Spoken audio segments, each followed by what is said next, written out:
Seigneur, pour ces témoignages qui se connectent avec le message de dimanche dernier que nous avons vu sur l'humilité, le titre du message de la semaine dernière, de l'humiliation à l'humilité, à la gloire. Et on a vu, étudier ce texte de Deutéronome chapitre 28 qui dit souviens-toi de ce que l'Éternel a fait pour toi. Lorsque tu auras du succès, lorsque tu habiteras de belles maisons, lorsque tu as de grands biens, souviens-toi de ce que Dieu a fait pour toi. Et c'est un peu ce qui a été dit pendant le témoignage, c'est que on doit toujours garder en tête que toutes les bénédictions que nous avons, toutes les richesses que nous avons, la santé que nous avons, tout ce que nous avons, c'est par la grâce de Dieu. Amen. Et nous sommes vraiment heureux encore de partager ensemble ce moment. C'est le dernier culte pour la première partie de saison pour Éclat. On reprendra ensuite fin août. Mais avant de partir en vacances, j'aimerais encore vous partager un message pour vous encourager toujours à grandir dans la foi chrétienne. Amen. Et donc le titre de notre message aujourd'hui, c'est « Celui qui insiste existe. Celui qui s'accroche décroche le succès ». Et nous avons ce sous-titre qui est la persistance dans la foi. La persistance dans la foi. Et nous allons voir un petit peu que veut dire persistance. En fait, comme nous n'allons pas nous voir pendant quelques semaines, j'aimerais partager ce message d'encouragement pour que nous puissions toujours garder la foi. Et peut-être que pendant le temps où nous n'allons pas nous voir, vous allez traverser différentes épreuves. Et peut-être qu'il y a aussi des choses que tu attends de la part de Dieu depuis un certain temps. Il y a des combats que tu traverses actuellement. Dieu veut nous enseigner à être persistant, à être patient dans le combat. Et donc, on va définir un peu la persistance. C'est affiché, persistance égale persévérance. Persévérance égale patience. La persistance, en fait, consiste à demeurer ferme dans sa façon de penser ou d'agir malgré les difficultés. Si vous voulez, la patience, parfois, c'est simplement d'attendre quelque chose. Des fois, c'est difficile d'attendre quelque chose, c'est ça la patience. Mais la persistance va un peu au-delà de la patience. La persistance, c'est vraiment que tu es totalement dans les combats. Des fois, il te suffit simplement d'attendre. Tu n'es plus dans les combats, tu attends simplement que la réponse arrive. Mais la persistance, en fait, est différente parce que tu es dans des difficultés. Tu traverses des difficultés. Tu penses à beaucoup de choses qui sont délicate dans ta vie, mais Dieu va t'encourager à persister. Donc à persister dans ses résolutions. Et la Bible dit dans Job, chapitre 22, verset 28, « À tes résolutions répondra le succès, sur tes sentiers brillera la lumière. » Et en fait, comme c'est notre dernier culte avant la coupure, à l'image de ce que nous avons partagé pendant la louange, l'adoration, pendant les témoignages, c'est vraiment le temps aussi de repenser à cette première partie de l'année, à ce que Dieu a mis dans ton cœur, au projet que Dieu a mis dans ton cœur, aux résolutions que tu as prises au début de l'année. Et là, on arrive dans la deuxième partie de l'année, on rentre dans la deuxième partie de l'année, et Dieu attend encore en fait certaines choses de ta part pour te bénir. Il y a encore des choses que toi-même tu attends de la part de Dieu. Tu t'es fixé un but depuis janvier 2014. Peut-être qu'aujourd'hui tu ne l'as pas encore atteint. Et Dieu veut nous encourager dans ça pour être persistant et continuer le combat de la prière, continuer le combat de la foi. Amen. Nous allons voir juste un verset ensemble dans Genèse chapitre 32 au verset 26. Genèse chapitre 32 au verset 26. Et nous avons l'histoire de Jacob. Nous avons l'histoire d'un homme qui est un combattant. Et en fait, dans le contexte de ce livre, Jacob va lutter avec un homme. La Bible dit que Jacob lutte avec un homme. Et comme il lutte avec un homme, c'est un homme que Dieu a envoyé, c'est un ange en réalité que Dieu a envoyé. Et ils se débattent pendant toute la nuit. Jacob combat cet homme pendant toute la nuit et personne n'arrive à vaincre l'autre en fait. Et Et l'ange, la personne qui combat Dieu, dit à Jacob, laisse-moi partir parce que le jour arrive. Et là, nous lisons ce verset 26, il dit, laisse-moi aller car l'aurore se lève. Et Jacob répondit, je ne te laisserai point aller que tu m'aies béni. Je ne te laisserai pas partir avant que toi tu m'aies béni. Et quand vous lisez la suite de cette histoire, la Bible dit que cet homme va bénir, l'ange de l'Éternel va bénir Jacob et va lui dire, ton nom ne sera plus Jacob, ton nom va devenir Israël. Et c'est là que commence l'histoire d'Israël. Voyez? Et donc, on voit ici dans cette attitude de Jacob qu'il a été persistant. Il a insisté pendant toute la nuit pour combattre cet homme. Le titre de notre message est « Celui qui insiste existe ». Amen. Aujourd'hui, dans la société dans laquelle nous sommes, si tu n'insistes pas, tu n'obtiens rien. Et même, les gens insistent pour te faire du mal ou te bloquer ta bénédiction. Vous voyez? Moi, je travaille dans l'administration et je sais comment marche l'administration, où on peut envoyer des lettres de relance et de relance, ou aussi dire à quelqu'un, il vous manque un dossier, il vous manque encore une lettre, il vous manque encore une attestation. Et si tu n'insistes pas, ton dossier n'est jamais bouclé. Vous voyez? Et donc, on est dans cette société où on doit être des personnes qui insistent. Amen. Et il y a, dans le livre de Jean, Dieu parle du royaume de Dieu et dit, aujourd'hui le royaume de Dieu appartient, ce sont les violents qui s'en emparent. Dieu dit que ce sont les violents qui s'emparent du royaume de Dieu. Ça veut dire que c'est des personnes qui arrivent à se faire violence pour étudier et réussir dans leurs études. C'est des personnes qui arrivent à se faire violence pour s'entraîner et devenir des sportifs de haut niveau, etc., etc. Amen. Donc, ici, Dieu veut nous apprendre à être des conquérants de la foi, combatifs pour chercher la victoire, les bénédictions à l'image de Jacob. Et nous allons lire une autre histoire qui se trouve dans Luc chapitre 8. Vous pouvez ouvrir votre Bible aussi, c'est affiché également si vous n'avez pas votre Bible. Luc chapitre 8, 11, pardon, à partir du verset 8 jusqu'à verset 10. Cet après-midi, en fait, j'aimerais juste faire quelques rappels, quelques mises au point par rapport à notre foi que nous devons toujours garder des réflexes. Amen. Et garder le réflexe de la prière est très important. Pendant les vacances que tu vas vivre, peut-être que tu ne pars pas, peut-être que tu es chez toi, tu te reposes simplement. Garde toujours en tête qu'il faut prier pour l'accomplissement des promesses de Dieu dans ta vie. Amen. Parce que nous sommes dans le domaine spirituel et il y a toujours quelqu'un, l'ennemi veut toujours saboter tes projets. Amen. Et c'est vrai que nous sommes dans un temps de vacances, on se détend, on prend vraiment du temps pour se reposer, mais notre esprit quand même doit toujours rester connecté le plus possible avec Dieu et garder en tête que tu as des objectifs pour l'année 2014. Amen. Nous devons garder des objectifs, que l'Église déclare des objectifs en tête, que l'Église a des objectifs pour l'année 2014. Amen. Qu'on se repose pour mieux être plus fort plus tard. Amen. Mais nous devons rester dans l'objectif que Dieu nous a fixé. Donc ici, le titre, c'est « Persévérer dans la prière et vous verrez la percée du succès ». Donc, je resitue à l'instant l'histoire, si vous n'avez pas votre Bible, dans Luc chapitre 11.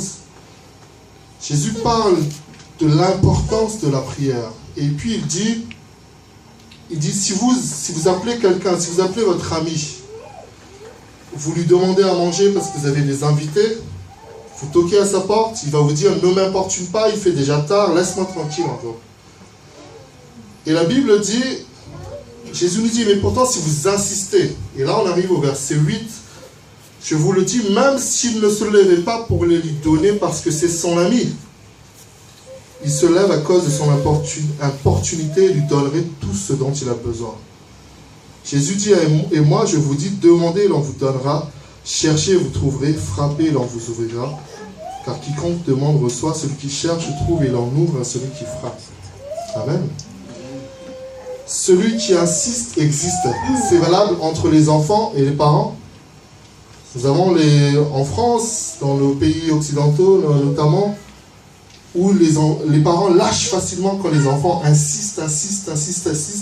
Et comme on dit, je veux pas que tu me prennes la tête, allez, va regarder Judy, laisse-moi tranquille, prends le bonbon et laisse-moi tranquille. Dans le couple, c'est pareil. L'homme ou la femme, des fois, la femme est insistante. La femme dit Ève dit à Adam, ça a dû se passer comme ça en fait. Moi, je pense que Ève a dit à Adam, le fruit là-bas est bon à manger. Et Adam lui a dit, écoute, Dieu nous a dit qu'il ne fallait pas toucher à ce fruit. Mais Ève a dû insister, mais Adam, ce fruit donne l'intelligence, papa. Ève, laisse-moi tranquille, Dieu a dit qu'il ne faut pas toucher à cet arbre. Et Ève a encore insisté. Il nous fait connaître le bien et le mal. Bon, tu me prends la tête. Ok, allons prendre le fruit. Vous lirez beaucoup d'histoires dans la Bible où la femme insiste auprès de l'homme. Vous connaissez l'histoire de Samson? Samson a connu une femme qui s'appelle Dalila. Et Dalila était une ennemie d'Israël, une ennemie de Samson qui a été envoyée pour draguer et séduire Samson, pour connaître le pouvoir de Samson. Donc, elle était toujours avec Samson, et Samson l'aimait parce qu'elle était jolie, etc. Et puis elle lui dit, quel est le pouvoir, quelle est la source de ton pouvoir, Samson? Elle lui tendait des pièges, et lui, il faisait semblant de dire, ah, la source de mes pouvoirs, c'est telle chose, telle chose. Et Dalila lui tend les pièges, et ça ne marche pas parce que Samson avait menti. Mais elle avait insisté. Dalila a dit, mais pourquoi tu me mens? On couche ensemble, on se dit tout, mais pourquoi est-ce que tu me mens? Tu dis que tu m'aimes, mais tu ne me dis pas la vérité. Le travail de l'insistance de la femme. Et Samson finit par craquer, il dit, la source de mes pouvoirs, c'est mes cheveux. Et vous savez, vous connaissez l'histoire que Dalila va piéger Samson, jusqu'à ce que Samson soit arrêté, pris, il va être aveugle, etc., etc. Quand la femme insiste, l'homme doit persister parfois. Et c'est valable aussi dans l'autre cas, où l'homme va insister pour telle ou telle chose, qui peut être peut-être dans la vanité. Amen. Des fois, l'homme est plus dans la vanité que la femme. Mais ça, c'est un autre problème, mais pour vous expliquer que quand on insiste, on existe. Amen. Ici, parmi vous, beaucoup ont fait du commerce, beaucoup ont la relation clientèle. Et vous savez que c'est en insistant qu'on peut conquérir la clientèle. Amen. Donc, c'est ce que Jésus nous dit, c'est qu'il faut toujours prier. Demandez et l'on vous donnera. Cherchez, vous trouverez. Amen. Nous allons continuer. Parce que on n'est pas persistant, en fait, pour rien. On ne naît pas persistant, on devient persistant. Vous voyez, je parlais tout à l'heure de commerce, et les commerciaux, ceux qui travaillent dans le tourisme, dans la vente, sont formés pour ça. Amen. Moi, je me souviens quand j'avais été formé sur le marketing, à savoir comment traiter avec tel ou tel type de client. Si ce qui lui intéresse, c'est la sécurité, si c'est un produit économique qui l'intéresse, si c'est un produit confortable qui l'intéresse, si c'est la nouveauté qui l'intéresse, on nous forme pour cibler la clientèle. Amen. Et donc, on ne devient pas persistant du jour au lendemain. Mais c'est une formation, c'est un entraînement. Et Dieu nous enseigne ça aujourd'hui, qu'il faut un bon entraînement. Et pour un bon entraînement, il faut un bon entraîneur. Moi, dans la grâce que Dieu me fait de travailler avec vous en tant que pasteur, vous devez prier pour moi et je prie pour être justement un bon entraîneur pour vous. L'objectif, c'est que vous soyez bien entraîné dans la foi pour que vous puissiez grandir et vous développer. Amen. Parce que des fois, ton objectif est bon. Tu as les bons moyens pour y arriver, mais si tu n'es pas bien entraîné, tu ne réussis pas. C'est ça qui fait la différence entre certaines équipes. C'est ça qui fait la différence entre certains athlètes. C'est l'entraînement et l'entraîneur. N'est-ce pas? On a parlé beaucoup du Brésil récemment. L'entraîneur du Brésil a été choisi cette année parce qu'il a déjà été champion du monde en 2002. Donc, ils ont considéré que c'était un bon entraîneur et que c'est lui qu'il fallait prendre. Et donc, de la même façon, nous avons besoin de nous entraîner dans la foi chrétienne. Vous voyez ce verset dans Daniel chapitre 10, verset 19. Parce que quel est le travail de l'entraîneur? Le travail de l'entraîneur, comme je vous partage un peu aujourd'hui, c'est de vous encourager toujours. Croyez, priez, jeûnez, participez à des réunions bibliques, écoutez les prophètes, écoutez les enseignements, allez sur Internet. Je vous entraîne, vous encourage. Pour que la parole que nous entendons, la parole que tu entends va te dire, cette parole m'encourage, je peux aller à mon objectif. Amen. Parce que ici, dans l'histoire de Daniel, chapitre 10, Daniel va vivre un grand combat. Il se rend compte que, donc le contexte, c'est que le peuple est en esclavage depuis des années, depuis 70 ans. Et Daniel se rend compte qu'il est temps de sortir de l'esclavage. Il faut qu'il conduise le peuple à sortir de cet esclavage. Il avait sondé les Écritures, il avait étudié la parole de Dieu, et il a compris que les 70 années étaient passées, il fallait maintenant sortir de l'esclavage. Et vous savez, quand vous avez une grande mission, vous avez la pression. Vous savez, vous vous dites, comment est-ce que je vais réussir? Vous savez, quand Moïse a été appelé à diriger le peuple, Moïse a dit, je ne sais pas parler. Comment est-ce qu'ils vont m'écouter, ces gens-là? Et Daniel a été comme ça ici. Mais au verset 19, un ange, encore une fois, vient le fortifier et lui dit, ne crains rien, homme bien-aimé, que la paix soit avec toi. Courage, courage. Et comme il me parlait, je repris des forces. Quand est-ce qu'il a repris des forces? C'est quand l'ange lui parlait. Amen. Et donc c'est pour ça qu'on nous encourage toujours à écouter la parole de Dieu, à lire la parole de Dieu, parce que c'est cette parole qui est esprit et vie, qui va faire porter du fruit dans nos vies. Amen. Amen. Ne sois pas à la traîne, laisse-toi entraîner par Jésus pour avoir la victoire. En réalité, la parole de Dieu qui est une semence. Moi, des fois, hier, il y avait un concert d'évangélisation dans l'église Française de Vie, et c'était vraiment un temps merveilleux. Et il y avait des chants pour tous les goûts, je dirais. Mais ce qui était important, c'est d'entendre la parole de Dieu, d'entendre les chants de louange qui s'imprègnent en nous et qui nous pénètrent. Et je voyais des gens, je sentais qu'ils découvraient Dieu, qu'ils n'étaient pas encore chrétiens, et qu'ils étaient un peu perdus en voyant les gens danser, en voyant les gens chanter comme ça. Mais j'étais rassuré, je me suis dit, Seigneur, malgré tout, ils reçoivent de ta part. C'est un liquide positif qui rentre en eux, qui purifie leur vie. Et le jour où Dieu va les visiter, ils seront totalement transformés. Et nous, de la même façon, pour nos enfants, pour nos amis, pour notre famille, quand ils entendent la parole de Dieu d'une façon ou d'une autre, ça a toujours un impact positif. Parce que si vous écoutez des insultes toute la journée, ça va vous travailler la tête. Mais si vous écoutez la parole de Dieu, ça va vous fortifier. Amen. Et c'est pour ça que c'est important. Nous allons partir chacun de son côté un petit peu pour partir en vacances, un peu en famille, entre amis. Et c'est important de garder le bon dépôt. La Bible dit qu'il faut savoir garder le bon dépôt. Amen. Et c'est ce que nous voyons dans le verset 14 de 2 Timothée chapitre 1. La Bible dit « Garde le bon dépôt par le Saint-Esprit qui habite en nous ». C'est quoi le bon dépôt? Le bon dépôt, c'est... Depuis le début de l'année, qu'est-ce qu'on a partagé comme message? On a partagé le prix de l'excellence, la patience de l'excellence, la prière dans l'excellence, la prière d'une lettre recommandée à Dieu. Vous vous souvenez de tous ces messages? On nous a beaucoup enseigné et ça nous entraîne et nous devons garder le bon dépôt. La semaine dernière, nous avons vu de l'humiliation à l'humilité. Qu'est-ce que je dois retenir de ces messages? Et au fur et à mesure où tu entends ces messages, que tu gardes le bon dépôt, tu évolues positivement.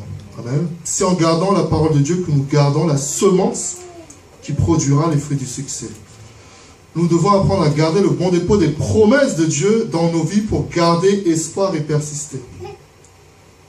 Parce que face à certaines situations, il n'y a la situation présente ne te donne aucun moyen d'espérer. Mais comme tu sais que Dieu t'a parlé, sur ta parole, Seigneur, je jetterai le filet. Toujours le même principe. Amen. Malgré les circonstances, on s'accroche à la parole de Dieu et on décroche le succès. Alléluia.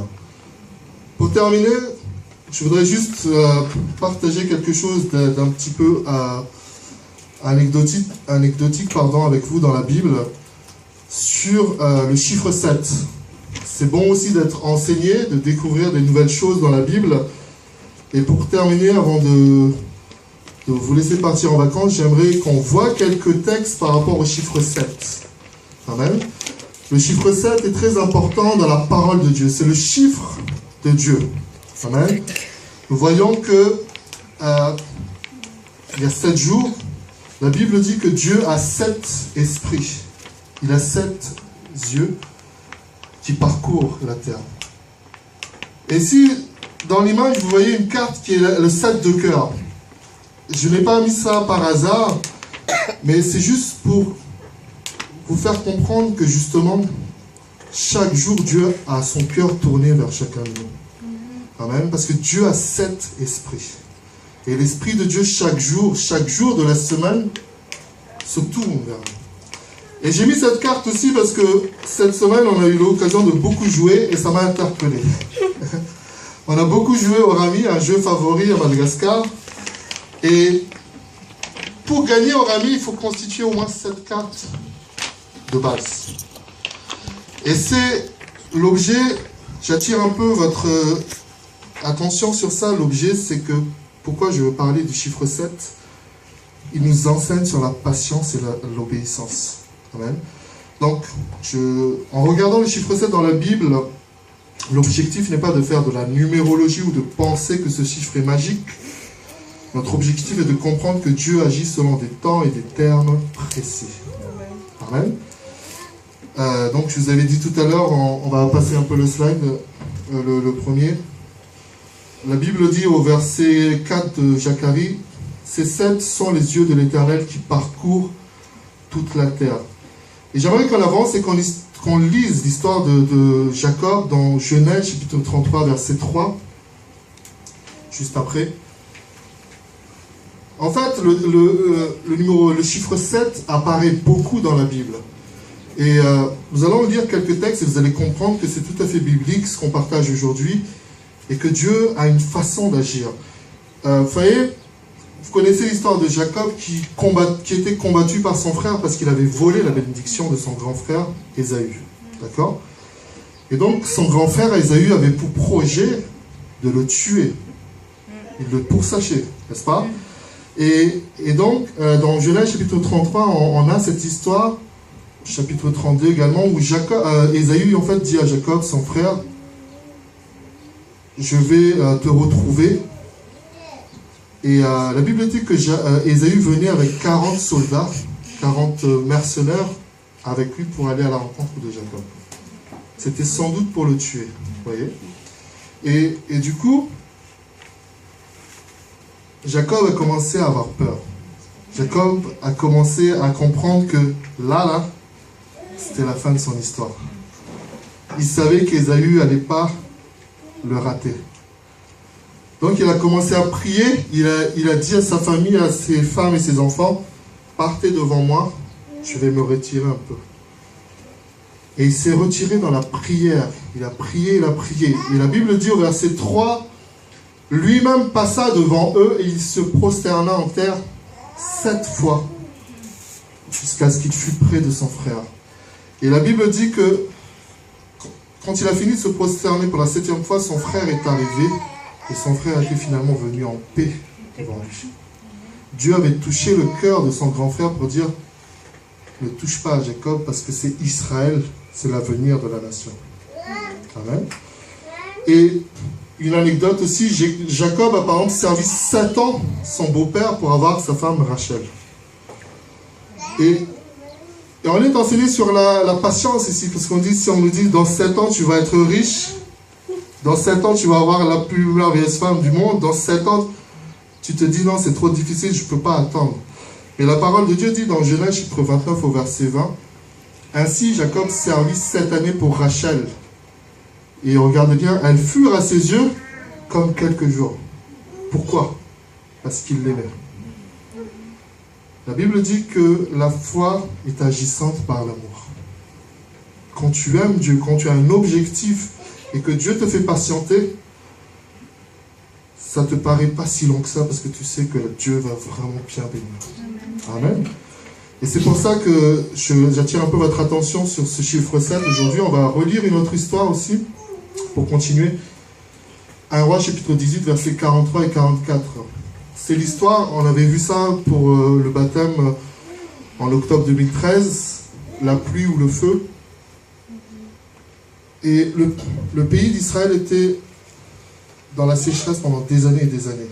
Et on priait pour avoir la pluie. Et la Bible dit, Élie dit à son serviteur, monte, regarde du côté de la mer. Le serviteur monta, il regarda et dit, il n'y a rien. Et Élie dit, 7 fois, retourne. À la 7e fois, il dit, voici un petit nuage qui s'élève de la mer et qui est comme la paume de la main d'un homme. Et Élie dit, monte et dit à Akab, attelle et descend afin que la pluie ne t'arrête pas. Vous voyez toujours ce chiffre 7. Amen. On continue pour terminer dans l'histoire d'Élisée. 2 Rois, chapitre 4, verset 35.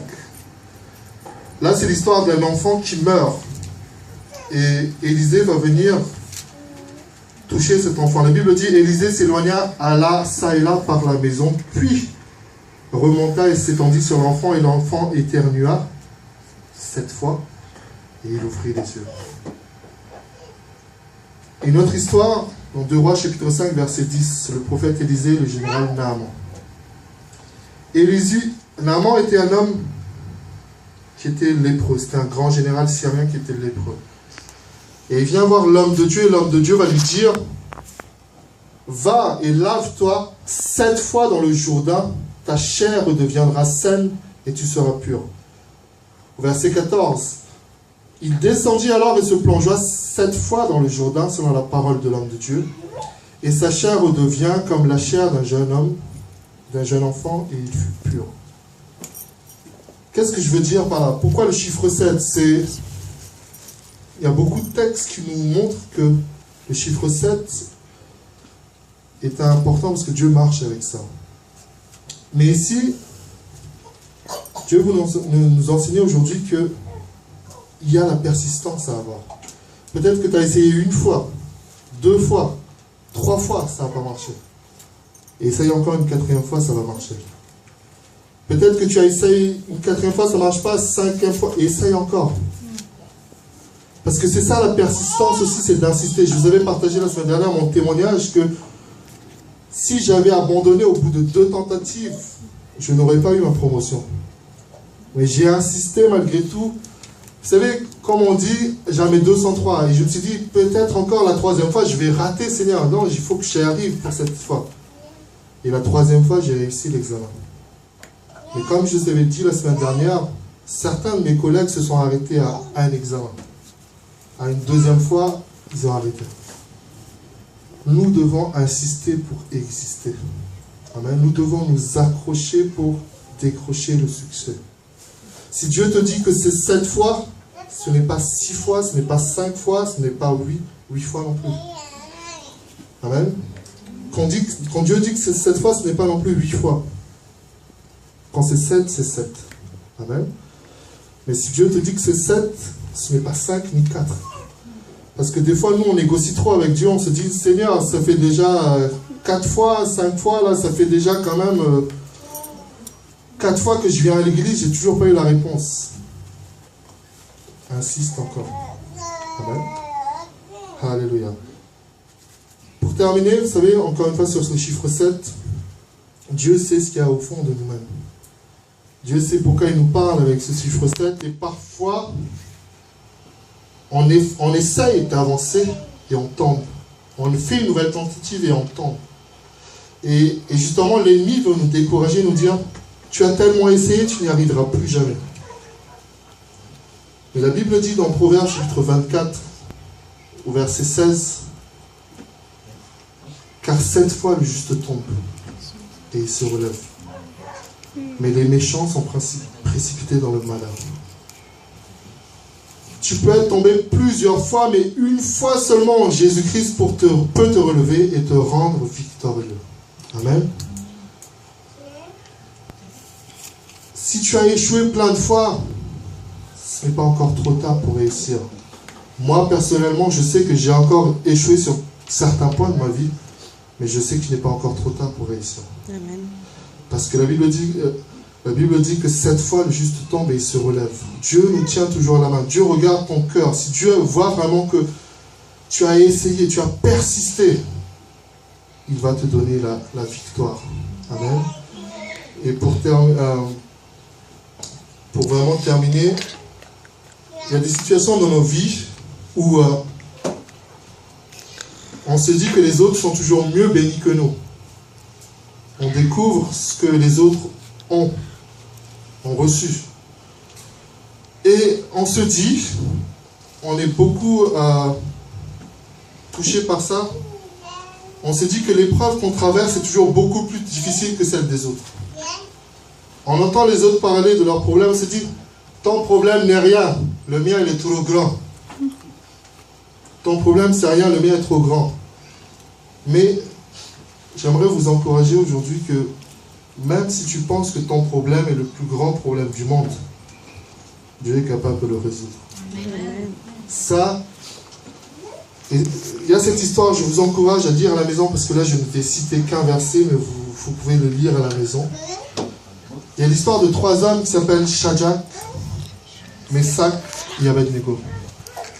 Ces 3 Hébreux étaient des chrétiens, étaient des croyants, et ils étaient condamnés parce qu'ils croyaient en Dieu, en Jéhovah. Et donc, la sentence à cette époque-là, avec un roi qui s'appelle Nebuchadnezzar, c'est celui qui désobéit au roi est jeté au feu. C'est ça. Et même pendant un temps en France, ça c'est l'histoire de France un peu que je vous raconte, ou en Allemagne, ou en Europe en fait, ce qu'on appelle les hérétiques. L'Europe était beaucoup sous la domination catholique. Et ceux qui ne croyaient pas en la foi catholique étaient appelés des hérétiques et devaient aller au bûcher, étaient brûlés vifs. C'est ce qui s'était passé il y a quelque temps en France, en Espagne, en Allemagne. Et donc, dans cette histoire de Daniel chapitre 3, 3 hommes vont être jetés dans le feu. Mais ici, la Bible dit, regardez au verset 19, sur quoi Nebuchadnezzar fut rempli de fureur, il changea de visage en tournant ses regards contre Shadrach, Meshach et Abednego. Il reprit la parole et ordonna de chauffer la fournaise 7 fois plus qu'il ne convenait de la chauffer. Amen. 7 fois plus. C'est-à-dire que les autres étaient une fois seulement chauffés, ils brûlaient. Là, le roi avait vraiment l'intention de dire, il faut qu'il n'en reste plus rien du tout et rapidement.